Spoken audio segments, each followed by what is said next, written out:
They opened the coffin because the dog started barking. You won't believe it, but what they found was the dogs echoing between the gravestones.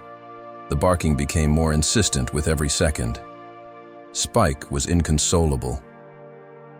In the middle of the ceremony, the pastor interrupted his speech. He pulled the collar so hard that it seemed he was willing to bring the dog down. Everyone was in shock. Such a well-trained dog. Why was it acting like this? Gifts were exchanged, and nervous glances were exchanged. Something seemed wrong. The coffin was closed, but Spike wouldn't take his eyes off it. It was as if he knew something that no one else could understand. Then came the question that would change everything. Why is he acting like this? The answer would be one of the most unbelievable moments of my life. There, in the cold wind that crossed the cemetery, carrying with it the smell of fresh flowers mixed with the dry aroma of newly revolved earth, a heavy silence hung in the air, broken only by the shy rustle of the trees and the muffled murmurs of those around the coffin. Gifts until Spike broke the silence with the first hoarse and high-pitched bark. Some heads turned. The second bark was stronger and more insistent, like an echo that didn't want to die. Spike pulled so hard that his paws scratched the wet grass, leaving marks. A calm kid muttered, the policeman who held him, trying to calm him down, but Spike didn't seem to hear. His eyes were tense, his muscles were tense. His chest panted with an urgency almost human, as if desperate for someone to understand that he couldn't. The tension was palpable. Everyone looked at the dog, but nobody knew what to do. Some tried to justify the scene. He must have missed. "Fernando?" said a woman, pressing her coat against her body. Others only observed in silence as Spike continued his fight. His claws slithered on the ground, and her whole body seemed to vibrate with the need to approach the coffin. The pastor hesitated for a moment, looking for the dog with mixed feelings of fear and discomfort. When he tried to take back his words, his voice seemed to be muffled by the echo of the barking that filled the air. Fernando Diaz was a hero. Dedicated cop who had risked his life many times to protect others. His funeral was a moment of respect and shared pain, but Spike was turning it into something completely different. The look on his face seemed to scream what words could not. He was crying for the loss. He was warning. A voice in the crowd asked, "Why is he acting like this?" The murmurs grew, and the discomfort spread like a wave among those present. Someone tried to get close to Spike, but the dog backed up and started barking even louder. Your frustration was clear as the gray sky above. One of Fernando's closest friends, Sergeant Antunes, bowed to observe the dog more closely. He had never done this before, he said, with his voice low and loaded with concern. Antunes was a skeptical man, but in years of working with Fernando, he had seen things that were hard to explain. He had seen everything, but never imagined that a dog could cause such a commotion. Something in that scene stirred with him, as if Spike really knew something that no one else could imagine. The next few minutes seemed to drag and people whispered, but Spike gave no respite. He kept going, barking and pulling the leash, almost as if he wanted to open the coffin with his own paws. Finally, someone suggested the unthinkable. Was there something wrong? The silence that followed was heavier than any word. Even the wind seemed to have stopped, as if the cemetery itself were holding its breath. The commander looked at Sergeant Antunes, who nodded reluctantly. We opened the coffin and slowly approached it. When the lid was lifted, the air seemed frozen. Nobody knew what to expect, but nobody was prepared for what they found inside. Spike was right. Spike wasn't an ordinary dog. When he arrived at the battalion in 2017, he looked more like a survivor than a dog. War than a future hero. He was skinny with messy hair and carried an expression in his eyes that mixed distrust and the traumas of the past. The traumas had turned into a shadow of who he once was. A policeman, experienced in operations, had been killed during an operation to intercept a gang. Spike was there when it happened. He had barked a warning but could not prevent the tragedy. That moment changed something inside him. In the following days, he refused to eat or interact with people. When he was transferred to the unit, Fernando, many believed that he was broken and no longer served for the service. Some colleagues said he lost the spirit. Fernando, however, saw something different. He didn't see a broken dog. He saw a wounded animal needing a chance. Since the first meeting, Fernando realized that Spike had potential, but he also knew that winning their trust would be like crossing a fragile bridge, one step at a time. False, and everything could collapse. The early days were difficult for Spike. No one was allowed to come near him. In the kennel, he growled at anyone who dared to open the door, while always in a corner, the eyes fixed, alert. But Fernando was patient. He knew that confidence could not be forced. He started spending hours next to the kennel, just sitting, without talking, without trying to interact directly. He wanted Spike to understand that his presence was not a threat. In the early days, Spike completely ignored him, but Fernando was there every morning and afternoon. After a week, Spike began to show curiosity. I watched Fernando from the corner of my eye, and every once in a while, I raised my head to hear his voice. Only on the 12th day, Fernando took the first step. He reached out and left Spike motionless. Spike hesitated and growled, but did not attack Fernando. That was already progress. You can trust me, he said with a calm voice. It was a slow process. First, Spike accepted a piece of food from the hand of Fernando, then allowed him to play with his head for some seconds. Every little achievement was held with great care, like a great victory. Fernando began training Spike little by little. The dog still had its limits, moments of reluctance, but there was something different in him, a gleam in his eyes, as if he was starting to believe again. The definitive proof came months later during a dangerous operation, when a suspect wounded a civilian and fled to an area of closed forest. A team needed a dog to track the suspect, but no one wanted to risk using Spike, who was still seen as unstable. But Fernando believed in him. He said to the commander, "Trust us." As soon as they let go of Spike's collar, he went into action. He sniffed the soil with precision, ignoring obstacles in the woods.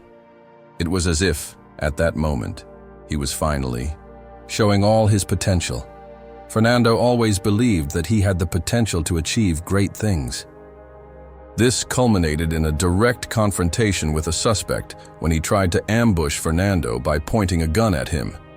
Instantly, Spike reacted and advanced with force, disarming the man before he could shoot. The team arrived soon after and arrested the suspect. Fernando knelt beside Spike, holding his face with both hands. "Good job, boy," he said. "I knew you could do it." From that day forward, the two became inseparable during training. Spike stood out as one of the best dogs in the corporation. Fernando treated him like a part of the family. They ran together, played ball in the yard, and even shared relaxing moments on the couch. This unique bond made Spike feel more than just a partner to Fernando. He was everything. Now, at the cemetery, in front of the coffin, Spike was determined to show how much Fernando still meant to him. His behavior at the wake was impossible to ignore. Every bark echoed through the air, between the tombstones, like a scream, anguish. He wasn't just trying to get attention, but he was warning them. The officers, who knew Spike well, like a trained and disciplined dog, were perplexed. They had never seen this behavior before. It wasn't only Fernando's loss that bothered him, but something bigger, something no one could understand. The pastor tried to continue the ceremony, but Spike's barking superimposed his words. Some gifts tried to whisper solos to calm the dog, but he wouldn't give up. He pulled the leash, dug the ground with paws, and stared at the coffin as if seeing something no one else could. His suffering was much said by a woman with tears in her eyes. Not only was Sergeant Antunes suffering, but his friend Fernando was too. He watched Spike trying to decipher the restlessness. trying to tell them something. The murmurs began to grow. People exchanged glances, but no one had the courage to vocalize the thought that was already hovering in the air. And, if something was wrong, the battalion commander finally approached. He had worked with Spike and Fernando for years and knew that the intuition of a dog like Spike was not something that could be ignored. "What do you think?" he hesitantly asked. The sergeant scratched his head, looking at the coffin and then at Spike. The dog's eyes were fixed, almost begging for someone to understand what he was trying to say. I think we should open the coffin," Antunes replied with a firm voice, but hesitant. The request shocked everyone. Opening the coffin during the wake seemed disrespectful. There were family members and friends present. How to explain such a decision? "This is madness," exclaimed one of the officers. "More young people can't do this without a good reason and—" "Spike is not a good enough reason," retorted Antunes, pointing to the dog that now scratched the ground desperately. The commander hesitated, but he knew he couldn't ignore Spike. Waved to the two officers, "And you, the audience, what would you do in this situation? Would you dare to open the coffin? Leave your opinion in the comments. I really want to know what you think about this story. Enjoy yourself and subscribe to the channel if you haven't already. If you are already part of our community, let us know by liking and supporting the channel to help these stories reach further." The silence that followed was almost unbearable. Everyone moved away, forming a circle around the coffin. Spike stopped, barking for a moment, as if holding his breath, along with the humans around him. The officers carefully opened the lid when the contents of the coffin revealed a collective sigh. Walking into the coffin, it wasn't Fernando, but another man identified by Antunes, like Fernando's colleague, who had also been injured in the operation. He was believed to be alive, but he wasn't. Confusion caused by injuries led to the exchange of identities, which cannot be true. One of the officers murmured as they retreated with their hands on their heads, but their face was unrecognizable due to the injuries. He doubted they had interfered. The wrong person, Spike, unlike the humans around, was not trapped. He started pulling the leash again, this time towards the police car. His behavior was clear. Fernando was still alive. Antunes was the first to react. He picked up the radio and began making frantic calls to the hospital. The story was confusing, but what seemed impossible was that Fernando had not died on that fateful day. He was seriously injured, but without the power to communicate. The commander looked at Spike, unbelieving. This dog saved the life of his friend. Attention began to give way as the officers rushed to the hospital following Spike's lead, who seemed to know exactly where needed to be. When they came to confirmation, Fernando was in an intensive care ward with his face bandaged due to the injuries. Although he could not talk, his eyes were shining with excitement at the sight of Spike. The dog ran up to the bed, placing his paws on the edge and licking Fernando's hand. I will never forget the reunion that none of us presented that time could have imagined. Tearfully, he insisted on sharing his feelings, trying to warn us all about the revelation that brought relief and a wave of emotions. What started as a day of mourning for Fernando turned into a celebration of instinct and loyalty. Spike wasn't just any dog. He was the reason Fernando was still alive. He was there for him in the hospital with its cold lights and antiseptic smell.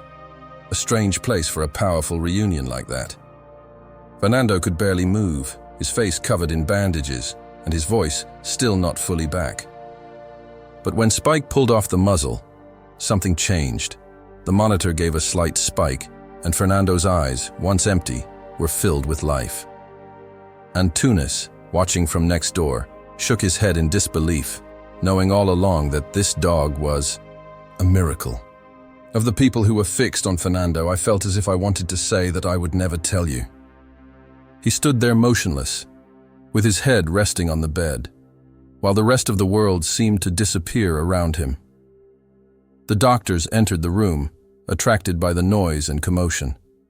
One of them stopped next to Antunes, watching Spike and Fernando, with an expression of surprise. I had never seen something like that before. He said that it seemed that the patient reacted more to the dog than to any other stimulus. For Fernando, it was just a moment of comfort. It was a turning point. Spike had gone to him, drawn by the connection that bound them together. Even when everyone believed that he was dead, Spike refused to accept this truth. The dog remained by Fernando's side day and night in the hospital. Something rare in situations like that, but no one questioned Spike's presence. It seemed vital to Fernando's recovery, as if the strength of that bond was strong. As important as any medical treatment, Fernando started to improve. He pressed his fingers more firmly and managed to move his head slightly. It felt like a shared victory between the two. The officers who attended the ceremony at the cemetery talked about how they underestimated what Spike was trying to say. The commander admitted that he had been trying to save Fernando all the time. The story began to spread through the police, community, and Spike has become a legend in the battalion.